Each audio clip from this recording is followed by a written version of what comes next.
Welcome to Moments with Marianne. I'm so delighted we're spending this time here today. We have a very inspiring show coming right up with two very special guests. Our first guest today is Paul Selig, and he's here to share with us his new book, Alchemy, a channeled text.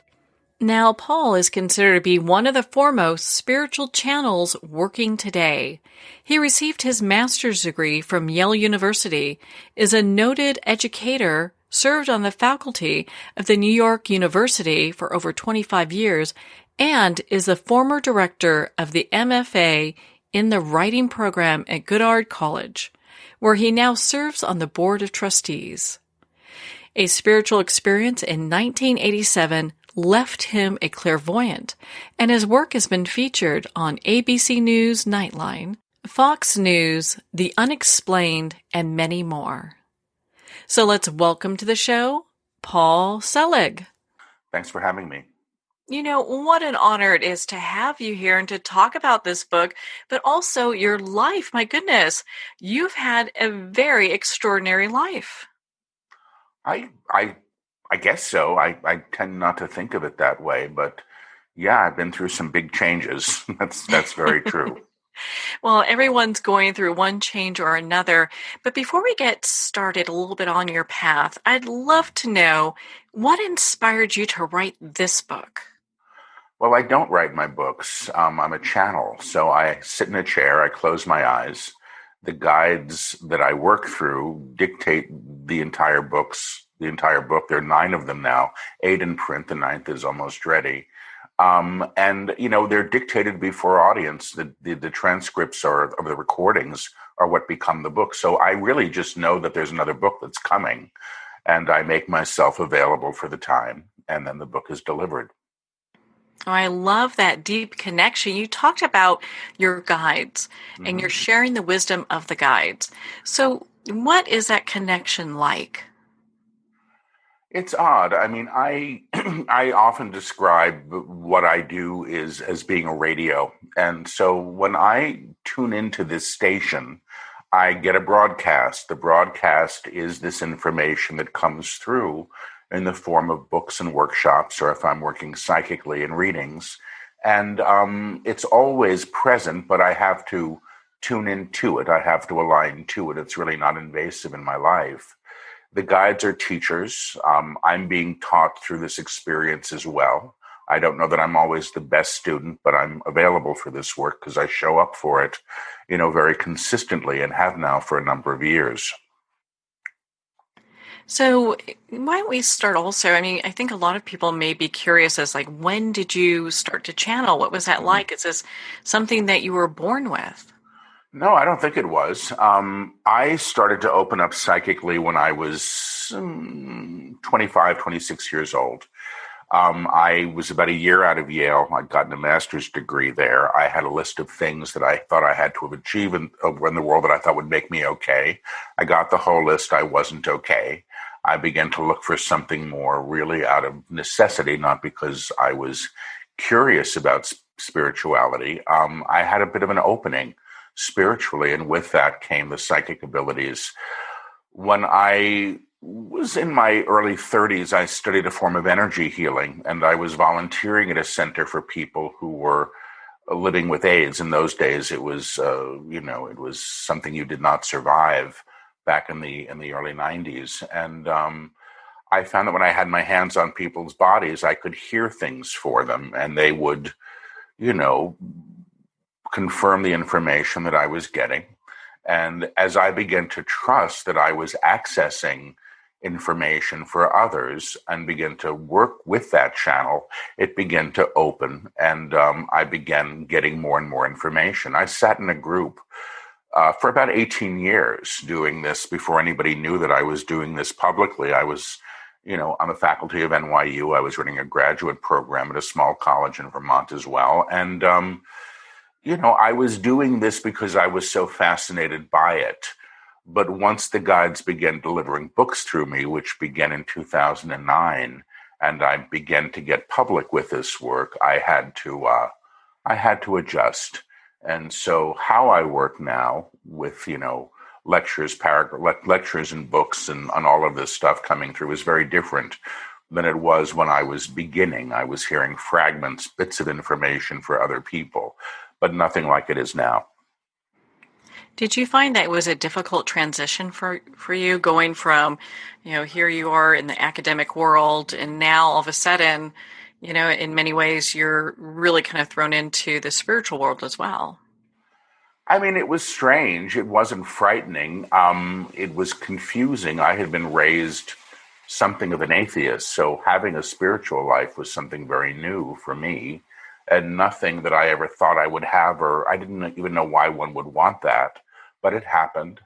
I had been in my youth a playwright, and playwriting was about bringing through voices and characters. And I didn't know at the time, but when I was young, I used to induce trance. I didn't know that that's what I was doing when I worked. So I'd put on one piece of music on loop and play it for hours and just let my fingers, fly across the keyboard. And I didn't think of it as channeling because it wasn't. I mean, it may have been inspired. This is a whole other kind of phenomena. But when I look back to it, I believe that I had been prepared for it for quite some time. I don't know that I chose it. I wasn't somebody that even necessarily believed in channeling. I was suspicious of it. But when it began to happen, and I adjusted, and I continued to, frankly. It's still an anomaly, even though it's, my work now. Well, I'm so glad that the work chose you, you chose the work, however that came to being. Because the thing is, when you look at channeling, you talked about being a little bit of a skeptic, and I think that's healthy.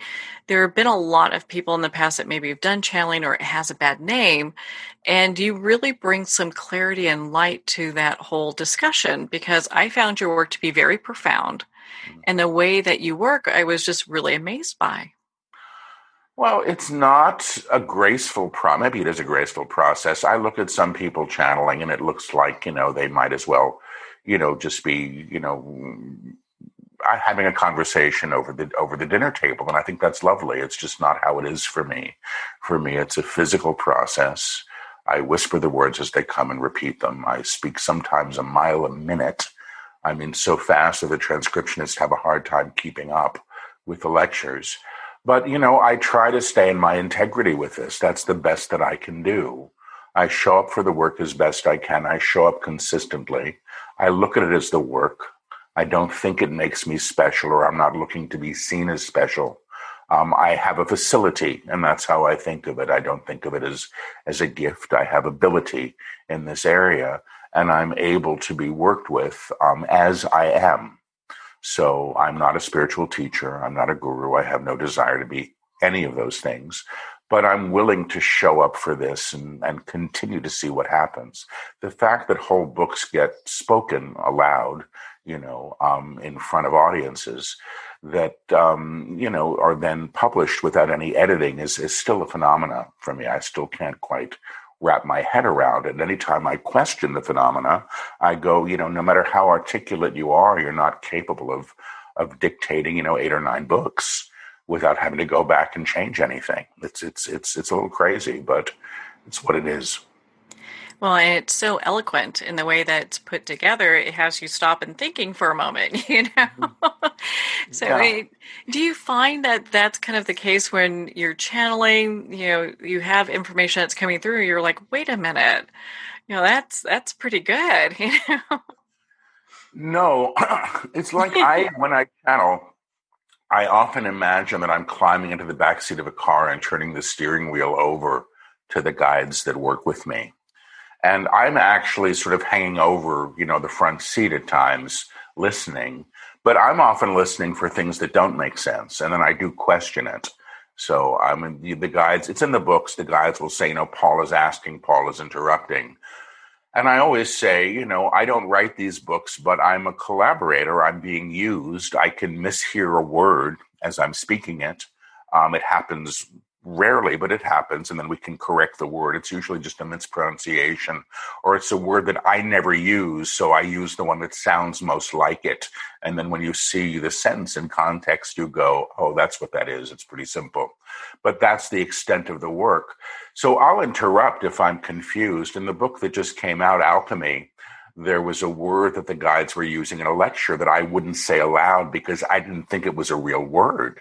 And it's in the book. They say, we're trying to speak through Paul, and he's not saying this word. And at the end of the lecture, the student said, what was the word? And I blurted out the word, and we looked it up. And indeed, it was a word. It was just a word that I had never used in my life before. I didn't know the definition of. And, if I stay out of the way, I'm most effective here.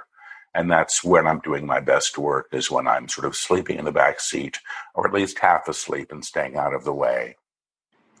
Do you find that your mannerisms and maybe language, change dramatically when you're channeling? Yeah. I mean, there's times where there's an accent, seems British to most of us who hear it.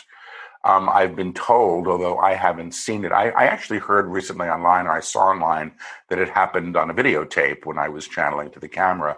But my eyes often change color. They go, I have hazel eyes, and they often go, I'm told, a very, very pale blue. And my body is used. I am gesturing. I'm embodying at the level that I can hold the energy that's coming through me. And that seems to be something that I can do in my psychic practice. I'm not a medium who works with the dead. I mean, if you're having problems with your mother and she's and she's still here, I can step into your mother and I may start to look like her and take on her, speech patterns or mannerisms. It's something that I've done for a number of years.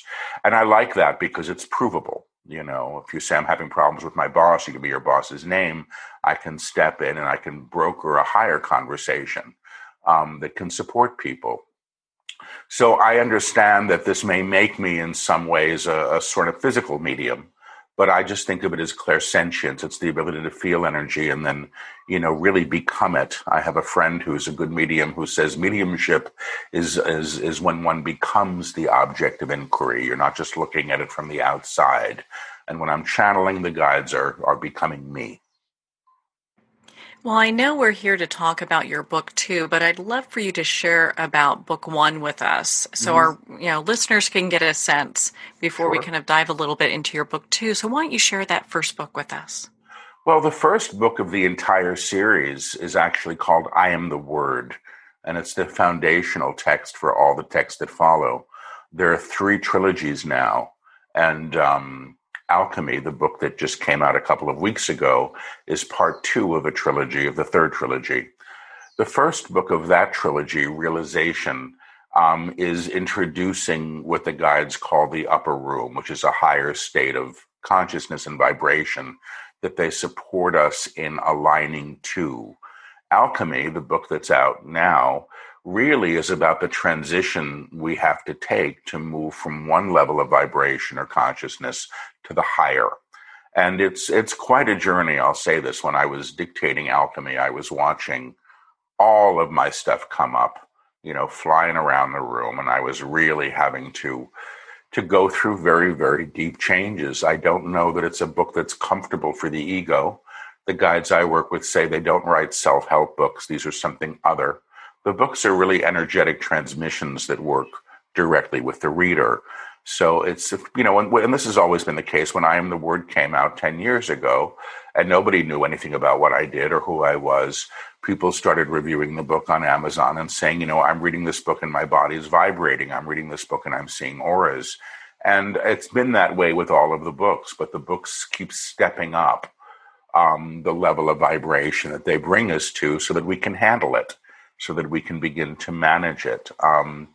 So that's a roundabout way of saying the first book, I think, is the book that's best for people to start with. But every book will bring the reader to the teaching at the level that the student can come to. The guides say that they teach in a one-room schoolhouse and all are welcome. Oh my goodness, I love that. It really sounds like these books help take the reader to new heights and new levels for them personally, if Hmm. I'm understanding this correctly. And how Yeah. great is that, you know? Well, they do that, but I think the purpose of this isn't just for the individual. They say what happens is you begin to operate at a level of vibration where you actually are shifting the vibration of everything that you encounter through co-resonance. The guides I work with say we're in accord with everything that we see and experience. And they say ACCORD or ACHORD as if on a piano. And what they mean by that is we're all in tone, we're all in vibration or tonality. And as we lift in tone, what we begin to align to is also at a higher resonant field. So we have a collective field that we're all contributing to, which is how we know ourselves in the world. The politics of the day, the weather, all the things that we can all say, yep, it's a rainy day. We looked up at the sky. So the guides are actually moving us to a way of contributing, I think, to the whole through the level of consciousness that we hold. So it's not just, look at me, I'm a better version of me. It's actually about being a new version of you, I suspect. And that version of you, the true self, they call it an expression as you, they say is claiming a new world because that's what it can do and will do, once aligned to. As you were channeling these books, and I know that books come, they have quite a journey from the time of bringing them together and the editing and what have you to the time of publishing. And here we are in this unique time in human history, and a book like yours is released. Do Mm-hmm. you feel that your guides were kind of planning to have that happen at this time? Because it seems like humanity needs these books now more than ever. Well, yeah. In the very first book, the guide said humanity is at a time of reckoning, and a reckoning is a facing of oneself and all of one's creations, and that everything that's been created in fear needs to be recreated in a higher way. And they're writing the books for this time. The book that just came out was dictated a year ago, over the course of 4 months in workshops and, in live and in live stream in front of students. And there was no way for me to know the kinds of changes we'd be in now, but the guides are very much speaking to them, and they have been for some time. The last several books, they've really been speaking about world change, cultural change, what really we need to begin to attend to. They say, we have choice, and they say we've been operating in separation, and that's the belief that we're separate from the one beside us, or that if there is a God, it favors some and not others. Those who believe perhaps as we do, or those who, don't do what we want them to, or are over there in the darkness. But my guides say, who you put in darkness, what you put in darkness calls you to that darkness, and what you judge, you fear. And that the action of fear is to claim more fear. They say, look at every choice you've ever made in your life in fear and see what it got you. And probably you'll see that it got you more of the same. So they're really speaking to us to support us, and I think not only making it through these times, but lifting. And they say, and they've said many times, in their teachings, humanity's chosen to progress, and the progress that we're required of undergoing, I think, forces us to look at what we've created and how we've treated one another and how our biases and fears have contributed to the problems of the world so that we can begin to truly change. And that's what we need right now is massive change, obviously, because of all the stuff that humans are being bombarded with right now. I mean, it's begging us to look inwards. Yeah, and I think we have to see where we contribute to it. When the guides say we're in accord with everything, that means that the consciousness that the individual holds is also validating his or her experience. And one of the simplest teachings of the guides, which I find the most helpful, is what you damn damns you back, and what you bless blesses you in return. And they say to bless something is not to condone it, it's to claim the presence of the divine or God or whatever you want to call that upon the thing seen. so that the thing is transformed or reknown in a higher way. And we're so busy damning everything and sort of incurring that vibrational agreement. Again, what you put in darkness calls you to the darkness, that we don't often see how we've become complicit to the problems of the day. But we're all contributing to this reality through the consciousness we hold. I have no doubt about that at all. Yeah, I would agree with you on that. What are some things that our listeners can do then? That was a beautiful quote. What are some ways that they can, make that into practice in their day or make changes in their day that bring about a shift? I think one of the simplest things to do, and it's one of the things that I've gotten much better at, is not choosing in fear. And, again, the action of fear is to claim more fear. So if I don't choose in fear, I don't sort of propel that choice outward farther into my life. That's a very simple one. I mean, the guides don't say this per se, but I heard this 100 years ago or something in 12-step land. And, some people used to say there, look for the good or the God in everybody. And that's a very, very simple step that one can take. The guides say that who we truly are is the divine self, and that no one is without that spark of the divine within them. And if you focus on that at the cost of perhaps what you don't like or what you wish to change or, would disapprove of, you can begin to have a very different relationship with, frankly, anyone, but you have to be willing to do that. Watch out for self-righteousness. The guides I work with say self-righteousness is always the small self, seeking to be right. And what else? I'm going to say, let go, let God. Get out of the driver's seat a bit. Allow the possibility that there's something higher at work and at play that we can align to that wishes to support us on this journey. When people attend, I know we're in a different world right now, so maybe like your live stream events or any type of online workshops, are you hearing the same type of thing as far as the energy that they're receiving as, that they do from the books? That's just as palpable. We switched. I've been working online, once a week for years. I was live streaming. And so the transition to doing the larger workshops online wasn't that difficult. We began live streaming live workshops to make it available to people, who couldn't travel or, couldn't afford, a weekend somewhere else. And the feedback was, yes, it's the same. And right now we're doing everything online and the energy's through the roof. People who used to come to the live workshops are actually preferring this model because, they get to stay at home and do the work. They can feel the energy. What I miss is being in a room with people that I can see and what happens when you're sort of working with partners, because that's one of the ways the guides teach people to work with the energy.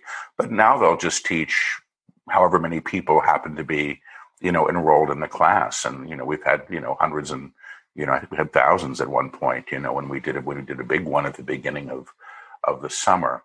So the phenomena is present. The energy is present. You don't need a body. Consciousness isn't localized in the physical form. So you can have the experience of it wherever you are. And I'm really grateful for that. Because the guides, they've delivered in the last few months, they've delivered almost all of the 9th book. They're like on day 30 or 35 of dictation. And that's happened in online workshops and with a group that I convened on Zoom. I can't do a book or a channeling without active listeners present. If it's just me in the room, I'll just turn it off if I don't like what I'm hearing.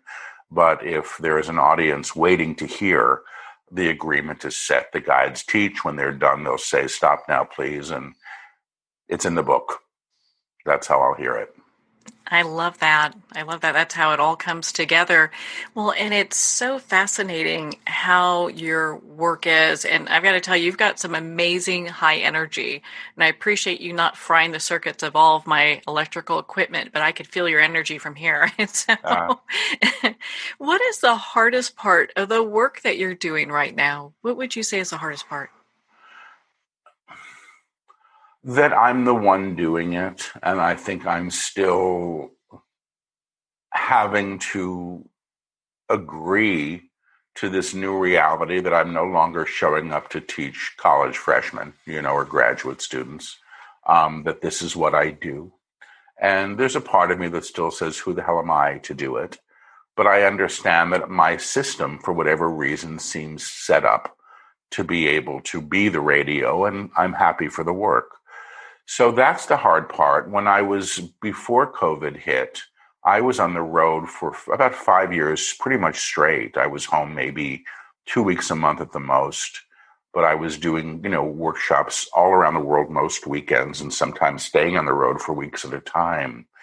And this has been the longest for me here. I landed on Maui by accident. I was in Costa Rica when New York City shut down and couldn't go home, and ended up here. And I'm having a very different experience of myself and my life. And I'm grateful for that. I really feel as if finally I'm getting to integrate some of these teachings that have become, so much a part of my life, but I often didn't have the time to fully integrate. Now you get that time to really focus on you, right? I'm still working a lot, and I'm grateful that I can and that I'm able. But yes, I get to focus on other parts of me that I think were not allowed the focus because of the way that I was living and working. So let's talk about the third book that you have that's coming out, I believe, next year, right? Yeah, yeah. Well, it's not done yet. It's almost done, I think. They're almost at 300 pages. If they go much longer, I'm going to get in trouble with the publisher, but I don't decide, the length of the books. But the final book in the series is called The Kingdom. And the guides have said for years that the kingdom is the realization of the divine in all things. It's a state of being. It's a state of consciousness. It's a way to be in the world beyond separation. And that's what they're teaching. And it's an experiential book. It's rather different than all the others. I actually haven't read it yet. I mean, the lectures come back to me typed. Somebody else is doing the proofread. I'll have to go back and do a proofread once the whole book is together, and then go back against the recordings to see if there's a word that's off or if something seems strange. But this is the first book since the first one, which was 10 years ago, that I actually have just chosen not to look at until it's done. So I've spoken it, but I haven't read it, so I can't speak too much about it. Well, it's coming next year anyway, so we just got a little sneak peek at it, Well, and so when you talk about your guides, because I'm really fascinated with them, do you feel like you get the same energetic group of people every time, or does that switch in and out? There's some variance within the collective, but I'm pretty clear at this point that it's one consciousness that has different facets to it, or one level of vibration. But yeah, you can hear the difference in the voices sometimes, but they're clearly working, in tandem. So what would you like readers to take away from this book series? Oh, I have no idea. Hope, I would suggest that there is more than we know, and, more than we know that is actually available and can be experienced, because these books are experiential. They're not just intellectual, treatises on spirituality. They're really practical books on how to align your individual energy field to the higher. And the guides say they sponsor the students of the works. So if you're working with the book and really doing the work, you're going to be supported in it and probably go through some big changes. So, Paul, where can our listeners connect with you and learn about the live broadcasts you're doing and be part of your community? Well, everything's on my website, which is just my name, Paul Selig, SELIG.com. I have a subscription site, Student of the Guides, and I live stream most Wednesdays, and I've been doing one 5-day intensive every month. So there's always one of those to look forward to. But the website would give you all the information you need if you're interested. And the books are available at all the major booksellers, and you can order them online. Well, Paul, thank you so much for taking the time to be on the show with us here today. Thank you for having me. Well, thank you, Paul. It has been such an honor to spend this time with you and to talk about your new book, Alchemy. Alchemy is available at Amazon, Barnes & Noble, and all indie retailers. And if you don't see it on the shelf, ask for them to order it. And of course, it's available on Kindle. If you'd like to connect with Paul, you can at his website. Again, that's paulselig.com for more information. Are you fascinated by the mysterious power of human intention to make things happen? You'll want to stay tuned for our next special guest, Dr. Nisha Manek, who's here to share with us her new book, Bridging Science and Spirit, The Genius of William A. Tiller's Physics and the Promise of Information Medicine. Well, on that note, we're going to pause here for a quick break. You've been listening to Moments with Marianne. We'll be right back after these messages.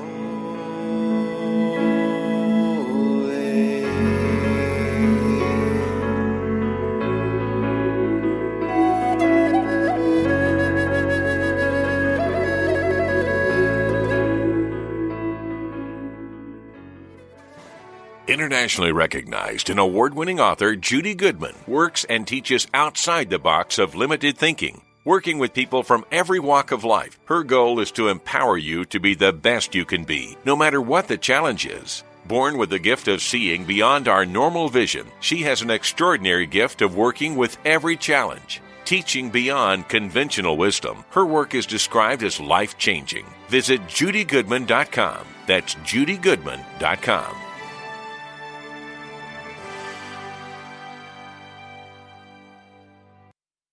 There comes a moment when you realize you're somewhere special, when you discover that each beautiful creature that you see has been rescued from a life of absolute horror and brought to this incredibly free place. Here's where their lives were forever changed and where yours will as well. Discover over 500 tigers, bears, and lions at the brand new visitor center at the Wild Animal Sanctuary just outside Denver. For more information, visit wildanimalsanctuary.org. Discover true freedom at the Wild Animal Sanctuary. Have you ever had the sense that your thoughts might actually be doing something? Ancient secrets of manifesting have been masterfully revealed in the award-winning book Manifesting 123 by Ken Elliott. For the first time, the author's experiences and stories in this book describe exactly how your thoughts can create anything. You've been doing this all your life, but it's never been fully explained for you until now. Visit manifesting123.com for more information today. Manifesting123.com.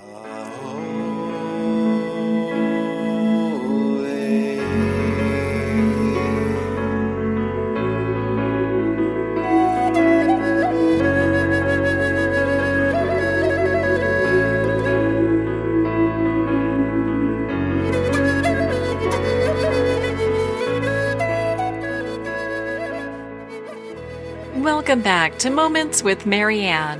We're here today with our next special guest, Dr. Nisha Manek, and she's here to share with us her new book, Bridging Science and Spirit, The Genius of William A. Tiller's Physics and the Promise of Information Medicine. Now, Nisha is a physician, author, educator, and health coach, formerly a member of the Mayo Clinic's Division of Rheumatology in Rochester, Minnesota. Nisha is an internationally recognized leader in the field of integrative medicine. Nisha is also a prodigy of Professor William A. Tiller and a student of the practical applications of Tiller's physics in medicine. In her commitment and dedication to innovative approaches to health and wellness, she seeks to synthesize the unity of her work as a physician and scientist with spiritual inquiry and practice. She is a fellow of the American College of Physicians and fellow of the Royal College of Physicians in the United Kingdom. So let's welcome to the show, Dr. Nisha Manek. Hey, good to join you, Marianne. Hi from California. Well, what an honor it is to have you here and to talk about this book. This title's perfect because it does bridge science and spirit. And I think most people have been going, gosh, I've been waiting for a book like this all my life. That's true. A lot of readers have reached out to me and said, finally, you have linked concepts in a way that I can go from where we are in science all the way through consciousness, where we are in research, and then bridge it to spirit. And I didn't think you could do it in spirit, but by golly, you verified a science protocol in spirit. So, and Marianne, this book was, it's my creation from Bill Tiller's work. William Tiller is a professor of physics at Stanford University.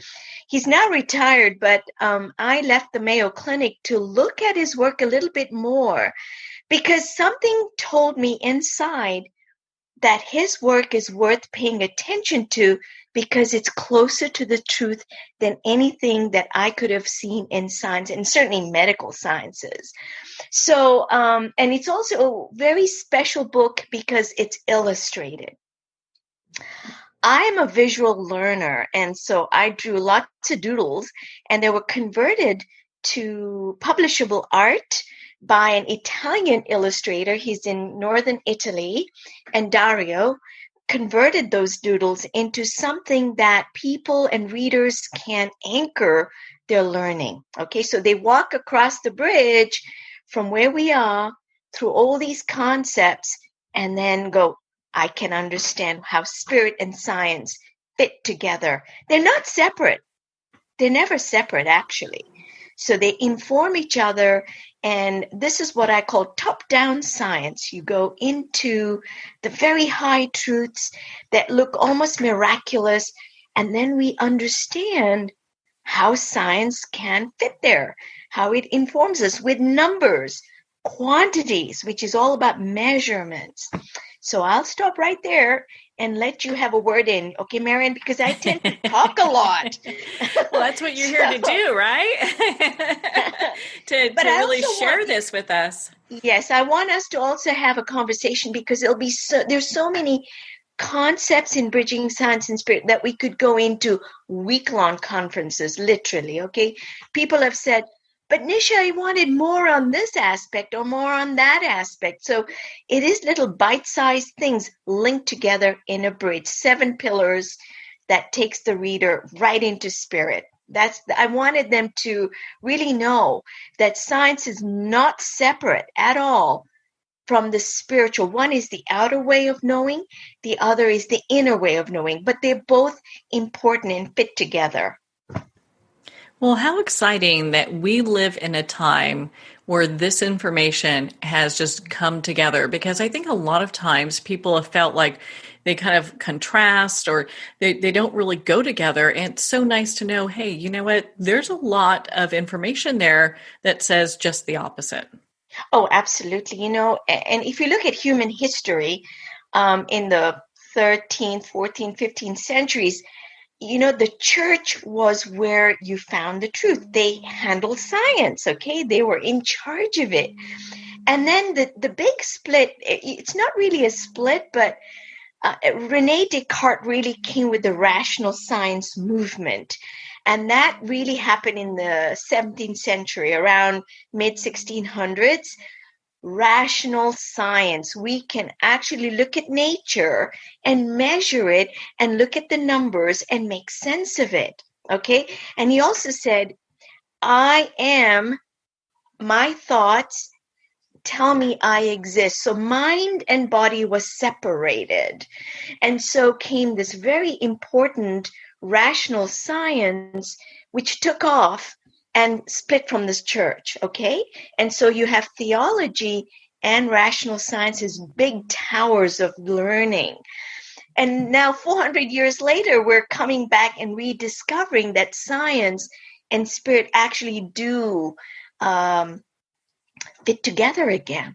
The rational science, the skeptical mind, the doubting mind, is important, but now we've evolved and matured to a certain way that we have to look at that scientific method and say, well, doubt is all very well, but at a certain point, the anomalous and miraculous also need a new science to explain it, okay? And it can. And only very few minds can go there. And I think Bill Tiller is one of those who brought the inner way. He's a meditative mind, a magnificent mind, but he had one other piece. He knows mathematics. He knows physics and could do the anomalous research in a way that is meaningful.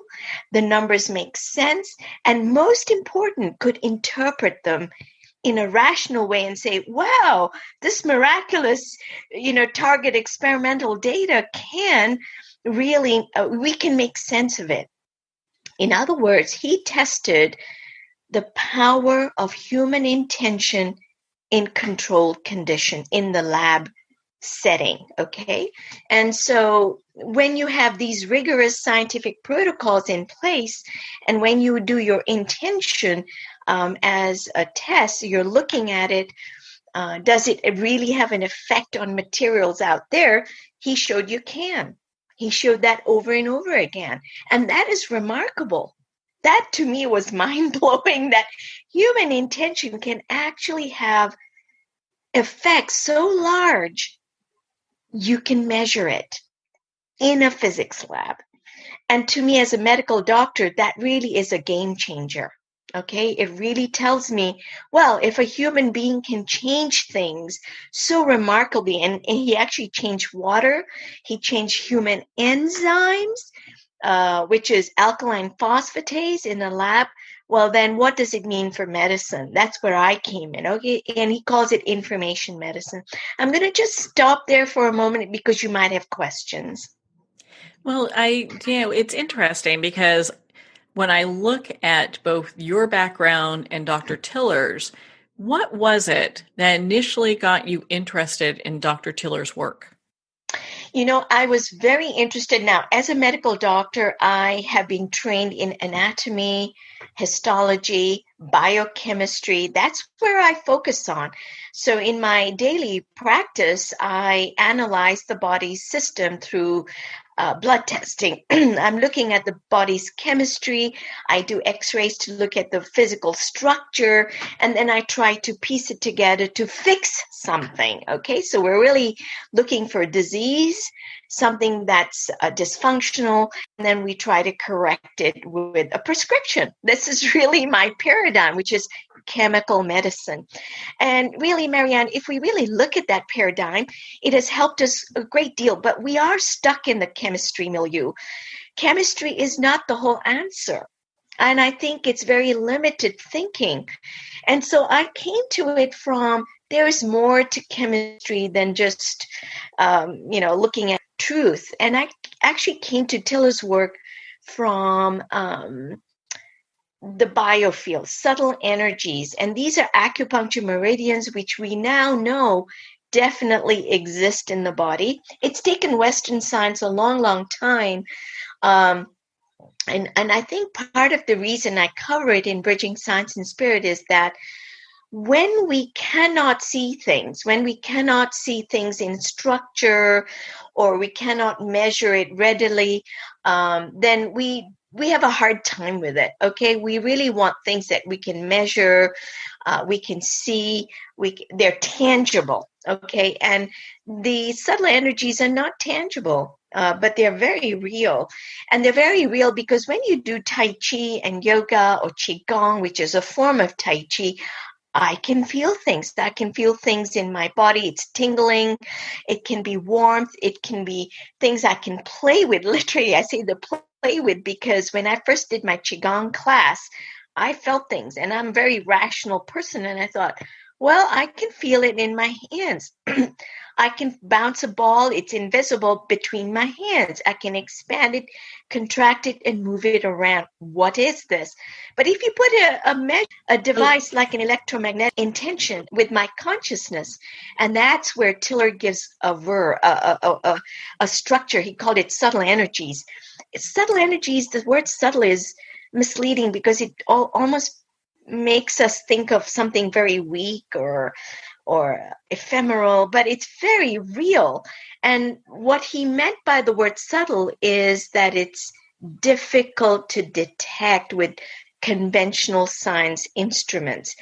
And so with intention, when I do Qigong, I can rev up my acupuncture meridian system. Now, underneath any chemistry is this real pump of subtle energy or acupuncture system really doing the work. Even if I move my muscles, if I move my brain, to talk to Marianne, the underlying systems that feed it are the acupuncture meridian system, which is really astonishing. So the physics tells us that when you do anything in nature, when you work, energy potentials move things. So in the physical body, it's not just chemistry. The underlying, if you like, energy pump is the acupuncture system. So already I could find, okay, when I give a steroid or I make a change in diet, it's all very well. But if I do Tai Chi, wowzers, you're really now bringing in a bigger change, a bigger energy potential that powers up the chemistry. So actually one change that Tiller's physics made to my practice was at the bedside, I might prescribe a medicine or a diet change or a supplement, but I always tell my patients, start some Tai Chi practice. And this is for some patients, when they take this seriously, they really begin to see magnified changes. So they might have a methotrexate or turmeric supplement, but when they do Tai Chi, they are powering up their wellness. But here's the bigger issue. They're taking charge and learning a skill set that's theirs. They're not just leaning into the doctor. They're leaning into their own energy system, which nature has provided. It was already there, okay? So many of my patients say, I never knew this. I never knew that Tai Chi could really power up my wellness. But then we go into the third. So you have chemistry, you have energy, but here's where Tiller really, really changed my thinking. Intention, okay? When you make a decision, you're thinking is your intention. So when I get up, I have an intention all the time. It's playing in the background, okay? I had my coffee. I meditated. I got ready to speak with Marianne. I wanted to share information, which I am creating right now as I speak with Marianne. None of this is prepared, actually, okay? It really comes to serve the listeners well. That intention is playing out every single time. Right now in my clinical practice, it's telemedicine. I show up, I listen to my patient, and then I dive more into their information. That means what gives the meaning. What is the biggest healing thing that they have experienced? When we go there, and they're very surprised, by the way, by this line of questioning, we open up a treasure trove of things that are really meaningful for them, okay? And so, yes, I prescribe medicines, and yes, I will tell them about breathing, about Tai Chi, about yoga, and some of them say, yeah, I'm exploring that, but I'm not sure where it fits. And so we dive in there and explore it. And then I say, what gives meaning to your life? I'll give you an example right now, because since we're talking about it, I serve underserved populations in the upper Midwest with rheumatology because they don't see many rheumatologists out there, and they really need rheumatology services. So some of these are, Indian tribes on the reservations, and I'll say to them, I ask, what is the tribe? What is the deep spiritual teaching in your tribe that gives you great meaning? What is one thing you can share with me? And they'll say something like, I have my voices to the spirit world, and it's not even a prayer. It's my voices connected to them. And so this thing, when they say to me, it creates a deeper sense in the clinical encounter.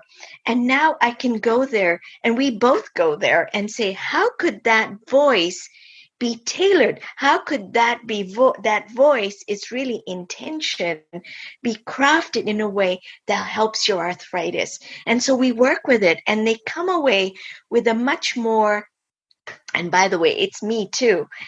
I come away with something that is deeply enriching and nourishing, and then we are linking to their wellness in a powerful way. We create something that they come away and go, this is instinctual to me. This is my tradition. This is my inheritance.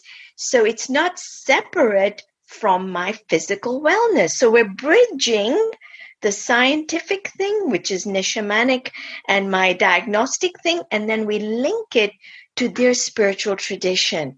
Do you see what I'm saying, Marianne? I'm going to stop there for a moment. Yes, I do see what you're saying. And I found it really interesting with all this that comes together. I mean, both you and Dr. Tiller have something in common that I don't think a lot of people know about. And, you kind of discuss about how A Course in Miracles kind of brings us all together in some way. You remind me of this outstanding time. So, Dr. Tiller, he didn't reply to my emails and notes to connect. I said, I don't understand your papers, but something inside really tells me this is the truth, and I really need to ask you questions. Well, it took a while for his associate, Walter Dibble, to answer my emails. And then he took some more time to say, I'm coming to Scottsdale. He's retired. He lives in Arizona. Please, I really want to meet you. And I was giving a lecture at a medical conference in Arizona. I was at the Mayo Clinic at the time. And he finally said, okay, I'll meet you for dinner. And I thought, wow, I'm in. See, I'm even clapping my hand. I was so excited. And I was absolutely terrified. I didn't know what questions to ask this mind. I mean, I had so many. It was really muddled, but you really want to make use of the time. So we meet at the dinner. And, I was asking him questions around subtle energies, these energy systems. But there's one thing in his model he talks about is that when you look at materials, which is matter, the physical body, it's slower than the speed of light. It's very, very coarse. But consciousness and intention are faster than the speed of light. They're superluminal. Now, these are all new words to me, but they were very clear. I said, yeah, we're looking at the coarse things and something really faster than the speed of light. Well, in his model, the connector is a particle called deltrons. Deltrons connects the slower than the speed of light and the faster than the speed of light worlds. Okay, they're there. Einstein said nothing goes faster than the speed of light. Well, there's a limiting thought right there. Okay, I want to put it right up front. That's wrong. Okay, it's wrong. It's right only if you look at this at the material world, at the physical things. Photons, which is light particles, electrons, which is electricity, and things like that. But we're not talking about that. We're talking consciousness. We're talking about intention. So the connector is the deltron. So in that dinner meeting, I asked him, when you work with spiritual things like A Course in Miracles, I think you form more deltrons, right? And he said to me, yeah, I know Helen Schuckman. She came to me in the mid-70s, and that's when I stopped. I mean, I think I was in mid-dinner. I said, you know A Course in Miracles? He says, yeah. Helen Schuckman, the scribe, came to me in the mid-70s with the original manuscript of A Course in Miracles, and she wanted to see what I thought about it. So Tiller and Jean Tiller, his wife, had read A Course in Miracles. Okay, one of the first manuscripts. He read it. He liked it. He says, this is how I live my life. I live with the inner way. I live with the laws of God. And the laws of God are not limited to the laws of this, that, and the other, the laws of the speed of light. They make no sense to me. And so I could I know what that meant, but to me, to Nisha's ears, when he said he had read A Course in Miracles, Marianne, to me, that was also a big thing that I had found my mentor. In a sense, Tiller knew the physics, and Helen Schuckman, a fellow scientist, she was a psychologist at Columbia University and the scribe of A Course in Miracles, had brought this to Tiller's world. And, that's magnificent because it told me Helen was guided. She was guided to come to Tiller, a scientist very much in the conventional milieu, but she could see that Tiller also had this spiritual giant in him who could link the two together. And actually at the time, Tiller says, I didn't want to go with there's a foundation for inner peace. There's a foundation that publishes a course, but he said, I really needed to build the bridge. That was my responsibility, because once we have a bridge from science to spirit, then people can start to see how the links form, and it will be the biggest service to the world, to science, that they can form with data. And because science is very important to our modern world, science is where people look to for confirmation. And I am going to do that work to lay the bridge down. So that's why I wrote the book. So to me, I knew I needed to walk out of Mayo Clinic, because if Tiller knows A Course in Miracles, and I was a student of A Course in Miracles at the time, and it was very, very important to me. A Course really informed me about very high spiritual ways of mind, of ways of thinking. And if Tiller knew it, then that was the mind I wanted to go with. Do you see? Yeah. What a beautiful story. Thank you for sharing that with us, because you in your own right, I mean, you're very much a scientist, as it is as well. Yes. And, so just like at the bedside, I ask my patients, what gives you big meaning? To the, Native American patients, what is your spiritual tradition? How does it inform your life today? And for some, it doesn't. It's covered up. Let's put it this way. It's covered up. And the conversation, we go there and we say, let's dust it off. Which tribe are you? What is the spiritual traditions you come with? And for some, it's a homework. They go back and they have to rediscover those things, because there's great truth. There's great anchor to not only Mother Earth, but how their unwellness right now, their physical challenges can go. You can go there and you can start to heal in a deeper way. In other words, you're building new information or rediscovering the information that was already there. That's informational. Now you can tap in, you get energy, you get energized. I can even see on the camera, in the telemedicine, how their body posture changes. It's like the spine is sitting up. It's very wonderful for me to see that, because now I can tell the acupuncture system suddenly got enlivened or entrained with their heart, and they're sitting up. Even their body posture changes. Now they have something. Okay, now you have something to anchor in. Then you can work with them slowly, rediscovering more and more expansiveness, not just the body, but you're layering and rediscovering and layering. And it's a really beautiful discovery. Yeah. Well, you briefly touched on that there are 7 pillars, and I'd love for you just to kind of briefly go over what those are. I mean, your book, Bridging Science and Spirit, has so much great information. I mean, people have to get the book and read it, but I think it'll be great to have people understand what those 7 pillars are. Yes, I start the book with Copernicus, he was a bishop in the church. He was in the church, and he said, the church's view about Earth being the center of the universe is incorrect. The math is approximate, but not quite. He was not satisfied. And he says, okay, I'm going to look at the heavens and doing my own mathematics. And he did this in secret. Can you believe it? So even in that time, he would go up to the heavens, look through a thin metal tube, and actually followed Mars. He did the Mars would follow its trajectory, did mathematics, and realized that actually if you put the sun as the center of the solar system, then the whole mathematics falls neatly into place. All the planets, Jupiter, Saturn, you could see those heavenly bodies.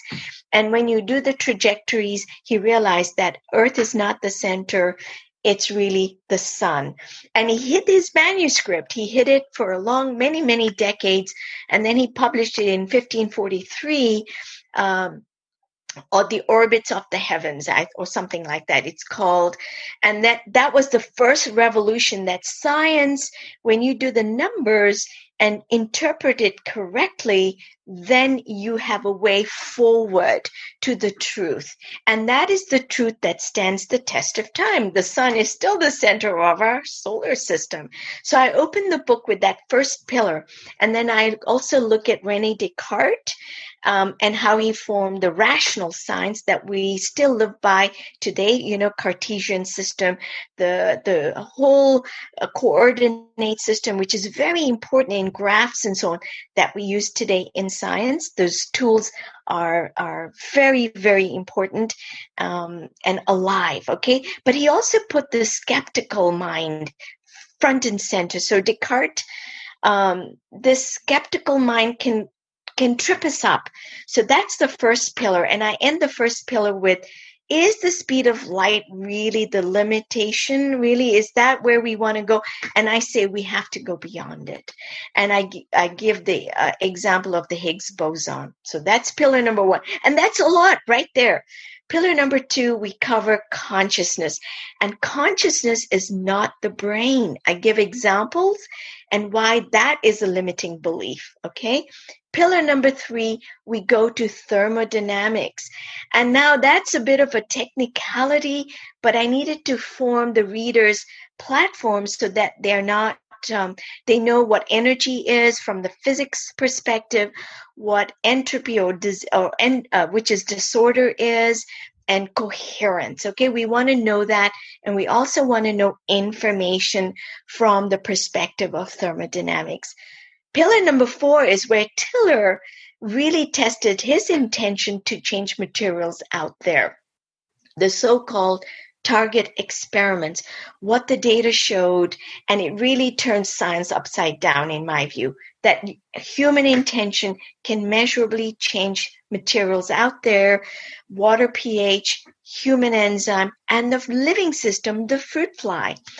Pillar number five, till I go into something that Tiller stumbled into, the El Dorado of physics, the physicist's gold, which is space conditioning. And here I unpack symmetries in nature. There are deep symmetries in nature that inform us into how things really function in nature. And we are connected with that. Human intention taps us into the physical vacuum, okay, the space. And then I go into what that means in pillar number 6 of the bridge, which is information medicine. I give real world examples of human intention healing people, cell energies which travel thousands of miles. Tiller's in Arizona, but his intention is not located physically in Arizona itself. You can project or broadcast information thousands of miles, not through a telephone wire, but through field effects. And this whole concept of field effects are terribly important. In medicine, we don't even talk about fields. We only talk about the human biofield, and we locate it by the human system, which is very, very non-local, but these are non-local effects, okay? They travel without decay thousands of miles to the recipient. And so Tiller did healing experiments with autistic children, with people with loneliness, which is epidemic. And also we did a case report on a person with arthritis. So that's information medicine. And finally, in pillar number 7, we looked at, this is really fascinating, the Buddha's relics. Relics of the historical Buddha still exist today. They survive for 2,600 years. And relics, if people don't know what they are, relics are remains of a Buddha master, Master Jesus. His cross, where he was crucified. People have collected the wooden pieces, and I can give you lots of examples, but basically, relics are the remains of a very high consciousness. That high consciousness leaves things, artifacts and things behind that hold the essence. And for Buddha, it was loving kindness. And so I came across these relics and imprinted one of the Tiller devices, which we tested with Tiller's model. And it turns out that the Tiller physics speaks to the Buddha's relics. And by the way, I gave this paper I wrote to His Holiness the Dalai Lama. Okay, so they're aware that this work is there, and the Buddha's relic is a vital clue to the whole question of consciousness, because it's a device. It's not a brain. It's like a pearl-like device that holds the essence. It's conscious. I mean, it's the best way I can describe it. This object is conscious, and it doesn't have flesh and bones. It's nobody there. There's no body. Okay, so in pillar number 7, we look at the spirit side of things, at the space, at consciousness again, and it comes back to us. We are evolving, Marianne, from Homo sapiens, the thinking mind, to a spiritual species, Homo spiritus, Homo illumini, which is the self-illumined man. And I even give a third example, Homo universalis, the brotherhood of man. And I say these things even with our current milieu of a very divided world. And, if you look at history, this is repeating itself. This is not new. We will come up stronger. This is our platform to reach higher, to reach within and without, and build a stronger species and leave the world a stronger and more resilient and a bigger world for the children and grandchildren who are here. And you know what? They observe us. They learn through observation. They gather information and they learn from us. We are the teachers of the world today. And I would say to the listeners, don't die as a student, die as a teacher. I'm going to stop there. Well, how true is that? I mean, because when we look at legacy, it's like, what type of legacy are we leaving for the world? And one that's more empowering, I think, is the place to be. Yes, it sure is. We've covered a lot, Marianne, and I just want to say thank you for giving me the opportunity. We've condensed a lot here in just half an hour. Oh, we'd even, touch the tip of the iceberg with this book, not even a little bit. Where can our listeners connect with you, Nisha, and learn more about your book and your work and be part of your community? Oh, thank you. So my website is nishamanekmd.com. So it's my name, Nisha Manek, Manek, MD.com. And there'll be some blog posts that I'll be putting in there. And there are tools from Bridging Science and Spirit, which I put out as the pandemic unfolded. And these are for the people who are already on my email list. And the feedback I received was just amazing. And I realized I really need to reshape them and put them as blog posts. And they'll be going up in the next couple of weeks and months. So I do encourage your listeners to sign up. And by the way, when they sign up, there is the original science paper that I published around the Buddha's relics, and it's from the Journal of Alternative and Complementary Medicine. And it's hard to get these scientific papers, and it's open access. When the reader or listener signs up, they can download the full-length paper.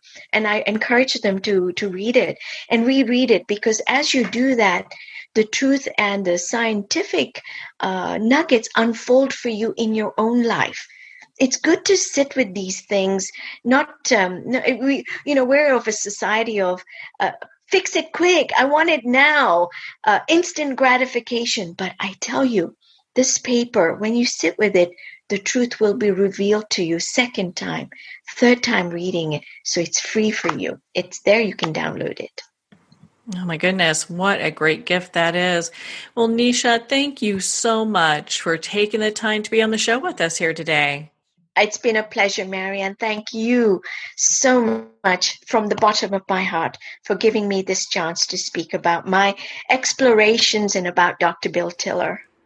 Well, thank you, Nisha. It has been such an honor to spend this time with you and to talk about your new book, Bridging Science and Spirit. Bridging Science and Spirit's available at Amazon, Barnes & Noble, and all indie retailers. And if you don't see it on the shelf, ask for them to order it. And of course, it's available on Kindle. If you'd like to connect with Nisha, you can at her website, nishamanekmd.com, for more information. Well, we're at the end of our time today. I would like to thank everyone for tuning in. You're listening to Moments with Marianne. And remember, make every moment count.